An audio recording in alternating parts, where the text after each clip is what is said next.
श्री गुरु चरण सरोज रज बंदौ बारंबार। दास सिंधु हित जे नव का सुख सार। कृपा करो मोदीन पे हरो तिमिर अज्ञान। नारायण अनुराग रस निजमति करूं बखान। श्री राधा गोपाल पद कर प्रणाम उर्धार। नारायण अनुराग रस कहूँ बुद्धि अनुसार। दया सिंधु अति सुख सदन सदा रहो अनुकूल। लाडली जिन उर धरो मोह पामर की भूल। मोह पामर की भूल। धनी वृंदावन धाम है धनी वृंदावन नाम। धनी वृंदावन रसिक जन सुमरे राधे श्याम।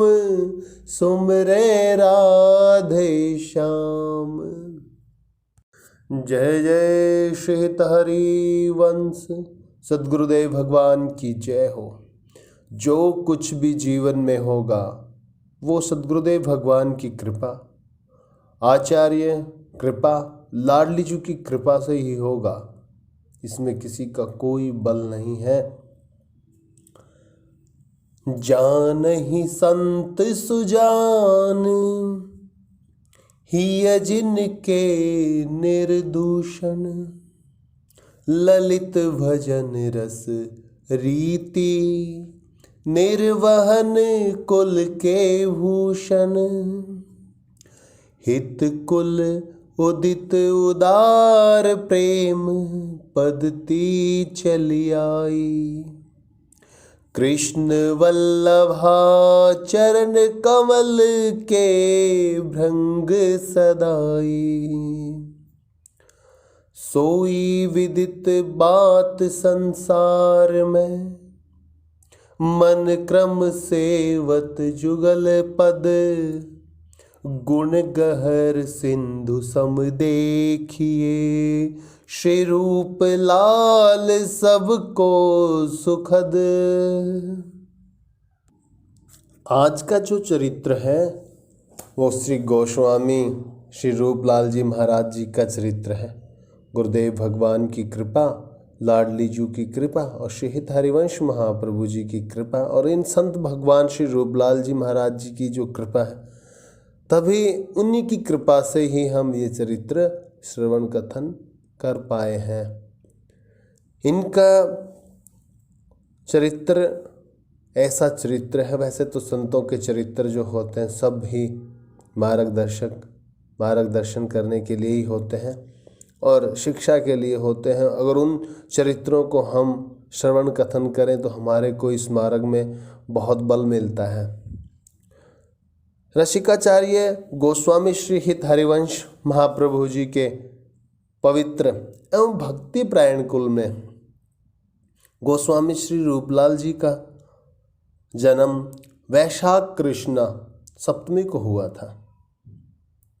महाराज जी के पिताजी का नाम गोस्वामी श्री हरिलाल एवं माता का नाम श्री कृष्ण कुंवरी था। इनका बचपन महापुरुषोचित अनेकों चमत्कारों से पूर्ण था, जिनका वर्णन हम जितना भी कर लें वो उतना हो ही नहीं पाएगा।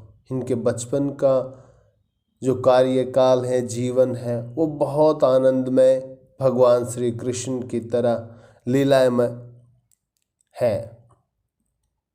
और हम उसको पूरा बखान भी नहीं कर पाएंगे।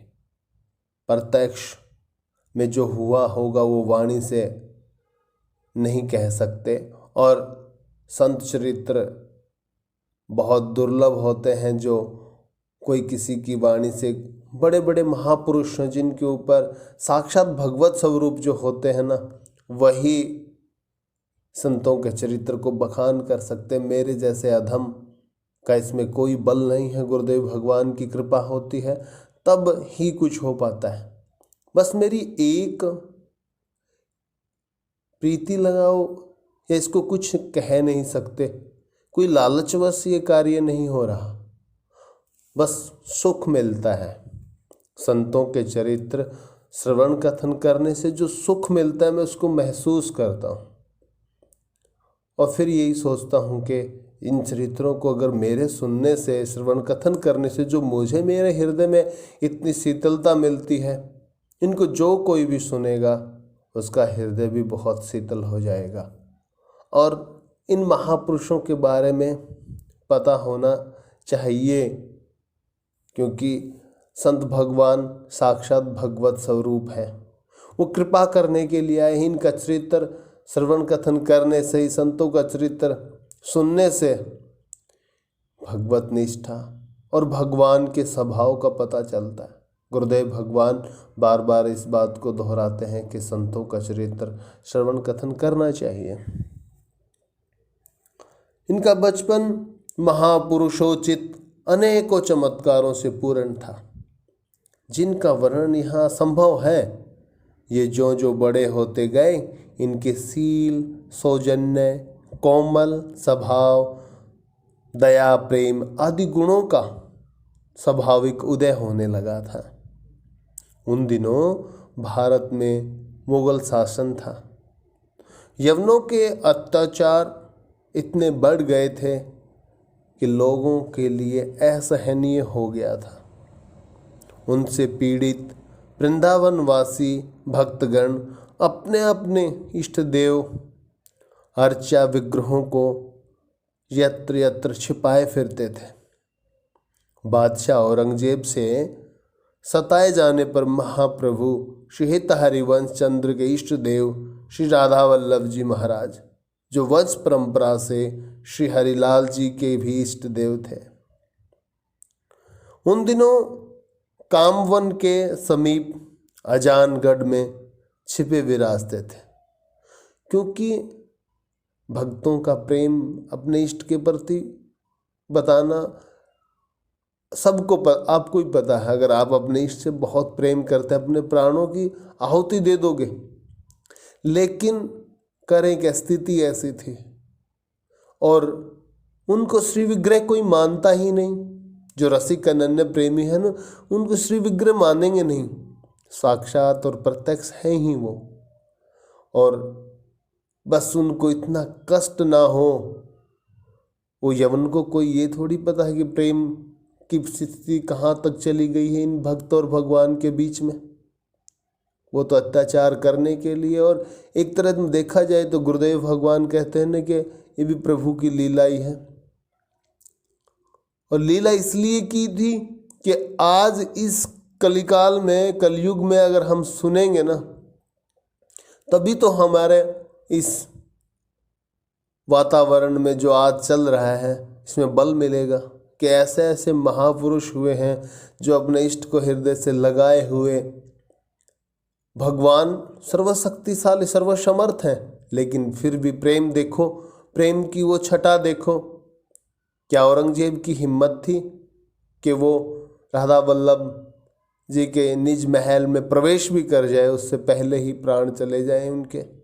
लेकिन नहीं, लीला ही की थी वो, ताकि इस समय में आकर के हमारे को उस प्रेम को अनुभव करने का एक क्षण भर भी वो महसूस कर सकें कि भक्त अपने भगवान से, अपने इष्ट से, अपने प्रियालाल जो अपने श्री राधा वल्लभ लाल से कितना प्रेम करते थे। वो वनों में ले कर के रहते थे, कहीं न कुछ क्षति ना हो जाए, कुछ गड़बड़ ना कर दे, ये मुसलमान है, यवन है, इसी डर से। एक बार श्रावण के महीने में यमुना में भारी बाढ़ आई थी, जिससे अजानगढ़ डूबने लगा। अजानगढ़ के डूबने की खबर श्रीवन में अभी तक किसी को न थी। एक दिन बालक रूपलाल अचानक विलक विलक कर रोने लगा। उसके शरीर में एक साथ प्रेम के अनेकों सात्विक भाव उदय हो आए थे। कहा ना कि प्रभु लीलाएं करते हैं। समझने वाले जो भगवत स्वरूप संत भगवान है वो समझ जाते हैं, लेकिन हमारे जैसे जो मंदबुद्धि जीव है ना, वो बस उसी में खोए रहते हैं। इनके पिताजी और अन्य भक्तों के पूछने पर और कुछ न कहकर इन्होंने अजानगढ़ कामवन चलकर श्री राधा वल्लभ जी के दर्शन करने की इच्छा प्रकट की। देखो, ये प्रेम तो जो भगवत प्रेमी हैं, लाडली जी के जो कृपा पात्र हैं, गुरुदेव भगवान के कृपा पात्र, उन्हीं को प्राप्त हुआ। हमारे अंदर हजारों, अनेकों, करोड़ों अवगुण भरे हैं। हम उस मार्ग पर चलने में असमर्थ ही नहीं, लायक भी नहीं है। पुत्र वत्सल पिता श्री हरिलाल जी इन्हें अजानगढ़ ले गए। बाढ़ की कठिनाइयों को झेलते हुए ये कामवन यानी कि अजानगढ़ पहुंच गए। महाराज जी के मन में और कोई चाह नहीं, कोई कठिनाई नहीं दिखाई दे रही थी। बालक थे, लेकिन फिर भी मन में अपने इष्ट से मिलने की चाह थी। ये एक जन्म का प्रेम नहीं था, पिछले कई जन्मों का, अनंत जन्मों का प्रिया प्रीतम के साथ जो संबंध था। और भगवान या आचार्य सदगुरुदेव भगवान लाडली जी जब भी इस धरा पे आई हैं तो अपने परिकरों को साथ लेकर आई हैं। ये भी उनके परिकर ही थे। श्री राधा वल्लभ जी का दर्शन करके ये ऐसे प्रेम में तन्मय हुए कि शरीर की सुध बुध भूल गए। जैसे ही सामने गए अजानगढ़ में, कहीं किसी से कोई बातचीत नहीं, बस उस स्वरूप के दर्शन हुए और मूर्छा आ गई, मूर्छित हो गए थे। आंखों से एक ऐसी अविचल धारा बह चली थी इनके प्रभु के प्रत्यक्ष सामने आते ही। बहुत देर के पश्चात जब इनको हिलाया डुलाया गया तब इनको बाह्य चेतना हुई। ये अपलक नेत्रों से अपने प्रीतम की रूप माधुरी का पान करने लगे। ऐसे रसिक प्रेमियों के श्री चरणों में दंडवत प्रणाम। अगर इनकी दास्ता जन्मों जन्मों तक मिले, वो भी स्वीकार करें तो हमारा उसमें बहुत फायदा हो। लेकिन ऐसे महापुरुषों का संग पाना बहुत दुर्लभ है। इनकी दशा देखकर ऐसा प्रतीत होता था मानो बहुत समय से बिछड़े हुए दो प्रेमियों का आज प्रथम मिलन है। प्रेम के आवेश में ये अपने आप को संभालने में असमर्थ हो गए थे और असूची अवस्था भी का ध्यान भूलकर श्री राधा वल्लभ को अपने बुझ बंधन में बांध लेने के लिए उनकी ओर लपक पड़े। ये जल्दी से शीघ्रता से निज मंदिर की देहली को पार करना ही चाहते थे कि तब तक इनके पिताजी ने इन्हें अपनी गोद में उठा लिया। ये भगवान से, अपने इष्ट से, श्री राधा वल्लभ लाल जी से मिलना चाहते थे, लाडली लालजू से। अंदर ही अंदर मानो कह रहे हों कि हे लाडली, हे लालजू, आपने इतना समय क्यों लगा दिया? मेरे लाख अपराध हैं, मैं अवगुणों की खान हूँ, लेकिन जो आपकी कृपा से इस हृदय में, आपके श्री चरणों में जो प्रीति बनी है, जो प्रेम है, फिर इतने दिनों तक अपने से दूर क्यों रखा? आज वो विरह वो वियोग असहनीय हो गया था। इसलिए महाराज जी मिलना चाह रहे थे, उनको हृदय से लगाना चाह रहे थे। ये अनन्य प्रेम की वो दशा है जो हम जैसे जीवों के समझ में नहीं आ सकती। और जैसे ही इनको गोद में उठाया, अपने आप को बंधन में देखकर ये उसी भावेश में जोर जोर से चिल्लाने लगे, मुझे छोड़ दो, मुझे छोड़ दो, मैं राधा वल्लभ जी से मिलूंगा, भेटूंगा, मैं उन्हें निरखूंगा। अरे मैं उनके कोमल कोमल चरणों का स्पर्श करना चाहूँगा, स्पर्श करना चाहता हूँ, मुझे छोड़ दो, मुझे छोड़ दो बाबा, छोड़ दो, छोड़ दो। बार बार एक ही बात कह रहे थे अपने बाबा को, मुझे छोड़ दो। धन्य है ये संत और धन्य है प्रभु। तभी तो गुरुदेव भगवान की कृपा से भक्त और भगवान का जो प्रेम है वो बहुत अद्भुत प्रेम है। उन्हीं की कृपा से ऐसे चरित्रों का श्रवण कथन करने को मिलता है, होता है। इनकी झटपटाट और प्रेम की उतावली, जो एक चित्त में मिलन की आशा थी, देखकर इनके पिताजी ने प्यार से पुचकारते हुए समझाया, बेटा श्री जी से ऐसी अपावन दशा में थोड़ी मिला जाता है, अशुद्धि अवस्था में श्री जी से नहीं मिला जाता। इनके पिताजी इनको समझाना चाह रहे थे, अभी तुमने स्नान नहीं किया है और फिर तुम्हारा संस्कार भी तो नहीं हुआ है।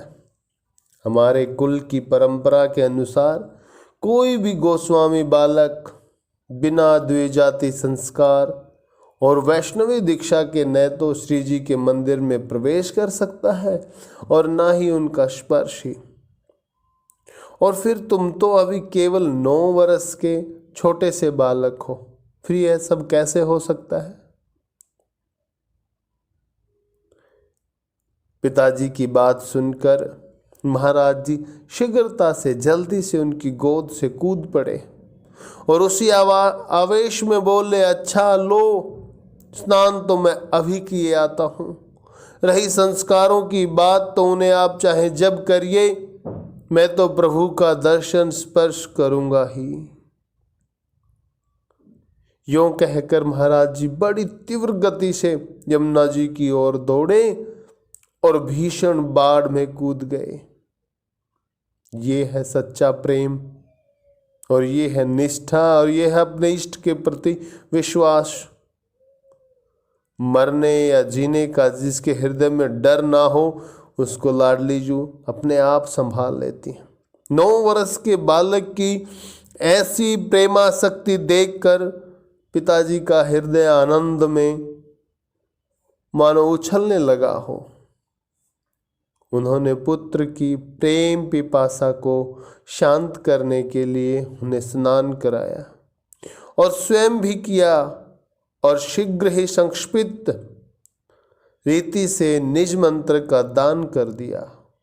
ये मंत्र श्रवण करते ही पुनः उसी प्रेमावेश में आ गए और उसी प्रेमानंदमयी दशा में उन्हें मंदिर में प्रवेश कराया गया।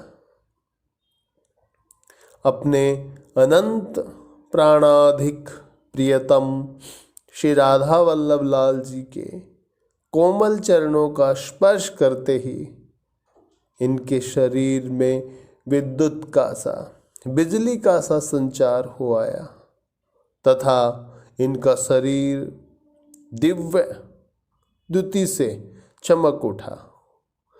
ऐसी मानो कोई दिव्य शक्ति प्रवेश कर गई हो और उस शक्ति से चमक उठने लगा हो, ऐसा लग रहा था। ये प्रेम मुग्ध होकर अपने प्रियतम के श्री चरणों से लिपट गए और लंबी लंबी सिसकारियां भरने लगे। सुबकियां भरते हुए पावन प्रेमास्त्रों से उनके चरणों का प्रलाक्ष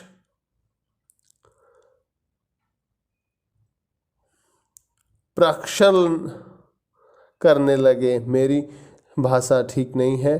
उनका अपने अस्त्रों से प्रभु के श्री चरणों का अभिषेक करने लगे। इनकी प्रेम मुग्ध दशा देखकर पिताजी ने इन्हें प्रभु के श्री चरणों को छोड़ने की बात कही, पर ये छोड़ते ही न थे। तब स्वयं श्री हरिलाल जी ने इन्हें पकड़कर दूर किया। चरणों से दूर कर दिए जाने पर ये दोनों हाथों की अंजलि बांधकर बिहरणी की भांति फूट फूट कर रोने लगे। बालक रूपलाल का रोदन सुनकर वहां उपस्थित सहस्त्रों नर नारियों का हृदय भी भर आया। अंत में इनके बाबा श्री कमल नयनाचार्य जी ने इन्हें समझाया और आशीष दिया कि बेटा, तुम हमारे कुल के भूषण होगे। बाबा के वाक्य सुनकर ये लज्जा गए और शांत होकर एक किनारे पर जा खड़े हुए। पश्चात प्रसादी, चंदन, फूल माला, बीड़ी आदि देकर इन्हें डेरे पर भेज दिया गया। इस प्रकार कितने ही दिनों तक महाराज जी पिताजी के साथ कामवन में रहकर श्री जी का दर्शन सुख लेते थे। उसके पश्चात कामवन से बरसाना होते हुए श्रीवन आए। मार्ग में बरसाने की साखरी खोर से होकर जब ये आ रहे थे, एक मतवाला हाथी इनकी पालकी की ओर आता दिखाई दिया, जिससे सारे अंगरक्षक और कहार पालकी छोड़कर भाग गए। इससे इनके पिताजी घबरा उठे, पर परिणाम हुआ कुछ और ही। उस मतवाले गजराज ने पालकी के पास आकर बालक रूपलाल के श्री चरणों का अपनी सूंड से स्पर्श किया और वह चुपचाप एक ओर चला गया। भगवत प्रेमियों को हर कोई जानता है, जो हमारे शरीर में विद्यमान है वो भी वही है, और उस मतवाले जो गजराज हाथी के हृदय में या उस शरीर में जो है वो भी वही है। शरीर की अवस्था बदल गई हो, इससे कोई फर्क नहीं पड़ता। भक्तों ने जब भी अपनी लाडली, अपने प्रभु, अपने इष्ट का नाम लिया है, तो ऐसे महान संतों के साथ इस प्रकार के जीवों ने प्रभु का नाम कीर्तन भी किया है। क्यों ना हो, जिन संतों के पुनीत हृदय में राग दोष रहित समता और स्नेह है, वहाँ ऐसे तमोगुणी स्वभाव वाले जीवों का झुक जाना, अपना स्वभाव छोड़ देना, क्या आश्चर्य है। श्री रसिक मुरारी जी ने तो मतवाले हाथी को शिष्य तक बना डाला था, जो पीछे महंत गोपाल दास जी के नाम से प्रख्यात हुए थे। इस घटना से इनके पिताजी खूब प्रभावित हुए और वे भली भांति समझने लगे कि यह बालक साधारण बालक नहीं है, अवश्य कोई दिव्य महापुरुष है। बालक रूपलाल के हृदय में श्री ठाकुर जी की सेवा का भाव और बड़ा चाव था। उत्तम आचार्य, ब्राह्मण कुल तथा धन धान्य संपन्न प्रतिष्ठित घर में उत्पन्न होकर भी महाराज जी स्वयं को अपने हाथों श्री प्रिया जी के रास मंडली की सोहनी यानी कि बुहारी लगाया करते थे। यदि कोई इनके इस कार्य को छोटा बताकर इससे निवारण करने की बात कहता, तो महाराज जी झट से कह देते। तो क्या गोस्वामी श्रीहित हरिवंश चंद्र ने भवनागण मार्जनी श्याम, अर्थात हे राधे मैं आपके भवन के आंगन की मार्जनी हो सकूं, यह असत्य ही कह दिया है। और स्वामी श्री हरिदास जी ने भी तो कहा है, कुंजनी दीजे सोहनी। क्या यह भी व्रत है?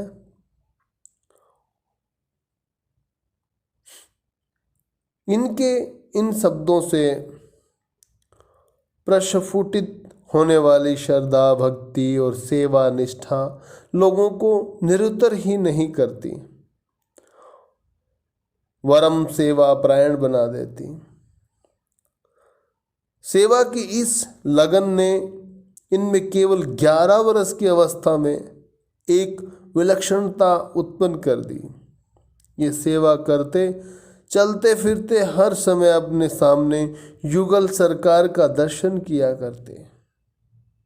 विद्या दहन और विवाह संस्कार के पश्चात लगभग 20-21 वर्ष की अवस्था के उपरांत आपने अपना संपूर्ण जीवन भक्ति, प्रचार और भ्रमण में व्यतीत किया। महाराज जी की ऐसी दशा हो गई थी, भगवत प्रेमी जो भी हों, जितने भी संत भगवान हैं, जिन्होंने सब कुछ त्याग दिया हो, इंद्रियों पर विजय हासिल कर ली हो, जिनकी सांस सांस में भगवान नाम रम गया हो, बस गया हो, जिनकी जिह्वा को भगवान नाम के सिवाय और कुछ सुहाता ना हो, कानों को सिर्फ भगवान नाम सुनने की ही आदत हो, ऐसे संत भगवान हमेशा भगवत दर्शन निरंतर करते रहते। भगवान उनसे कभी दूर जाते ही नहीं, ऐसा सद्गुरुदेव भगवान कहते हैं। इनके सामने भी ऐसी ही लीलाएं चलती रहती थी। प्रथम बार गुजरात प्रांत की यात्रा में महाराज जी ने श्री रामकृष्ण मेहता के घर, जो परम वैष्णव थे, प्रीतिवश लगातार 8 मास तक विश्राम किया। इनके सत्संग से मेहता जी कृतकृत्य हो गए। उन्हें गोस्वामी जी की कृपा से युगल किशोर श्री राधा श्याम सुंदर के दर्शन भी हुए। महाराज जी ने ब्रज मंडली भी अनेकों यात्राएं की, जिनमें से एक बार गोविंद कुंड में निवास करते हुए महाराज जी ने गिरिराज शिला का लगातार 6 मास तक आराधन किया, जिससे उस शिला से युगल किशोर का प्राकट्य हुआ, जो अभी भी राधा कुंड में विराजमान है। वहां श्री रूपलाल जी की बैठक भी है। महाराज जी की दूसरी यात्रा पूर्वीय भारत की हुई। इस समय जब आप जीवों को भगवान मार्ग में लगाते हुए श्री प्रयागराज पहुंचे, तब वहां एक महात्मा ने इन्हें सिद्धिप्रद नारिकेल फल देते हुए कहा कि इसे खा लो, इससे आप में अनेकों सिद्धियों का प्रकाश हो जाएगा। गोस्वामी जी ने उस नारियल को लेकर गंगा संगम में फेंक दिया और कहा, महाराज, जिसे भगवान श्री कृष्ण की चरण कृपा और प्रीति की वांछा है, उसके लिए इन सिद्धियों का प्रलोभन वृत्त ही नहीं बल्कि अहितकर भी है। मुझे कहीं नाटक चैटक थोड़ी ही दिखाना है जो मैं आपका नारियल रखूं। इनके इस उत्तर से वे सिद्ध महात्मा लज्जित से हो गए। इस बहाने मानो महाराज जी ने अपने भक्तों को सिद्धियों में न फंसकर अनन्य रूप से भगवान श्री राधा कृष्ण की भक्ति ही करने का उपदेश दिया हो। उसके पश्चात महाराज जी काशी होते हुए पटना आए। पटना में रामदास वैष्णव का प्रेम में आग्रह और अपने प्रभु की आज्ञा मानकर महाराज जी ने उनके घर में विराजमान युगल किशोर के श्री विग्रह को लेना स्वीकार किया। जगन्नाथपुरी जाकर नीलाचल नाथ के दर्शन करके महाराज जी अत्यंत आनंदित हुए और प्रभु के महाप्रसाद की प्रत्यक्ष महिमा देखकर इनका हृदय प्रसन्नता से फूल उठा। पूर्वीय प्रांतों की यात्रा 4 वर्षों में पूर्ण करके जब महाराज जी वृंदावन आ रहे थे तब मार्ग में कुछ दिनों के लिए आगरा रुक गए। वहाँ महाराज जी के जो शिष्य थे वैष्णव दयाल दास जी की उनको बीमारी थी। उनकी पुत्री का नाम था श्री विष्णुबाई। उनका वो रोग दूर हो गया था, बीमारी दूर हो गई थी।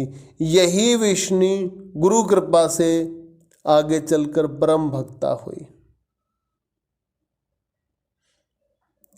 अस्तुश्री हित रूपलाल जी गोस्वामी जी की इष्ट निष्ठा वृंदावनेश्वरी श्री राधा के श्री चरणों में थी। अतः वे एक बार उनका दर्शन करने बरसाने गए। वहाँ गोस्वामी जी के अनुराग और भाव से प्रसन्न होकर स्वामिनी वृषभानु दुलारी श्री राधा ने महाराज जी को प्रत्यक्ष दर्शन दिए और श्री स्वामिनी जी का दर्शन करके महाराज जी मानो मन से गा उठे। बरसानो बर सिंधु भाव बहु लहरिनु सरसै लीला चरित सुभारी भयो भावुक द्रग दर्शै ललित रतन जा मध्य बास परिकर जू भानु को रसिक जौहरी लखत तहाँ गम नहीं आन को ससीते प्रकाश कोटिक जू सब राधा शशि जह उदित है मंडल अखंड चित एक रस मोहन चकोर लखी मुदित है।